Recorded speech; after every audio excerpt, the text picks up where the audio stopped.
If you're planning a renovation and about to hire a contractor, I want you to stop right now and watch this first, because asking the right questions up front can save you tens of thousands of dollars and months of stress. Today, I'm going to share the 5 questions that I believe every homeowner should ask before hiring any contractor, and I'll break down what to listen for in their answers, what red flags to watch out for, and why these questions matter more than you think. All right, let's get into it. Can I see examples of your work? And can I talk to those recent clients? This one's really basic. Any contractor who's been doing solid work should be able to show you photos, maybe get you a walkthrough, and certainly put you in touch with past clients. If I were hiring someone, I'd want to know, what have they done that's similar to my project? Was the quality there? Did they stick to the budget and the timeline? And what was the communication like? That's a big one. You want someone who's proud to show their work and who has real people willing to vouch for them. If they're vague, or the only work they can show is from 5 to 10 years ago, or they say our clients don't want to be contacted, be a little bit concerned. So here's what to look for. Recent similar projects, in the last year or two, the quality of their finishes, the attention to detail, maybe any photos or videos that you can get, and hopefully a walkthrough, especially real world clients that you can talk to. So what you should ask those past clients is, were they happy with the communication? Did the project finish close to the budget and timeline?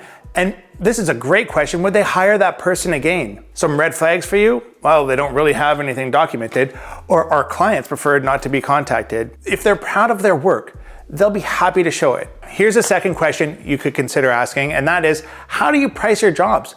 And what's included in that estimate? This is where we see most people get surprised, because you're going to get a quote that looks okay at first, and then the extras start rolling in later. So you want to know, how do they break their quotes or estimates down?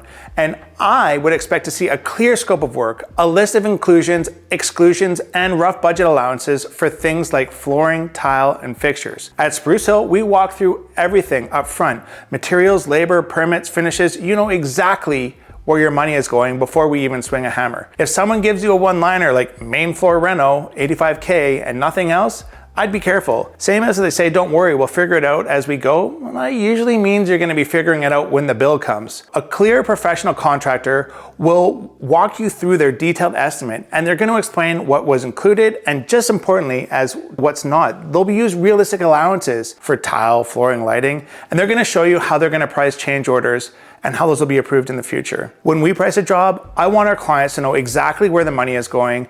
Materials, labor, subtrades, permits, overhead, it's all in there, and there's no surprises. A one-line quote, kitchen renovation, 60 grand, or vague allowances with no breakdown, we'll sort out the details later, major red flags. You should never feel rushed into accepting a quote. A real pro will want you to understand what you're signing up for. All right, so there's questions 1 and 2. Here's number 3. What's your timeline, and how do you handle delays? Well, I can tell you, no job ever goes perfectly to schedule. Weather, inspections, permit delays, supplier issues, it happens. What matters is how the contractor builds their schedule and how they communicate when things shift. I'd want to hear something like, we're aiming for 8 weeks, and we've built in a buffer in case something runs a little bit late. If that happens, we're gonna contact you and let you know what's going and what the new plan is. If somebody's giving you a timeline that feels too fast, or they don't mention permits or inspections, I'd question how realistic that timeline is. Do they send you progress reports? Do you get photos? Are there any walkthroughs? If there's no plan for communicating, well, that's something to be concerned about. A good contractor is going to give you a realistic timeline, not a dream one. It's going to include buffers for inspections, shipping delays, change orders, and there'll be a communication system in place for updates. We do weekly. I always tell clients, we build in the real world.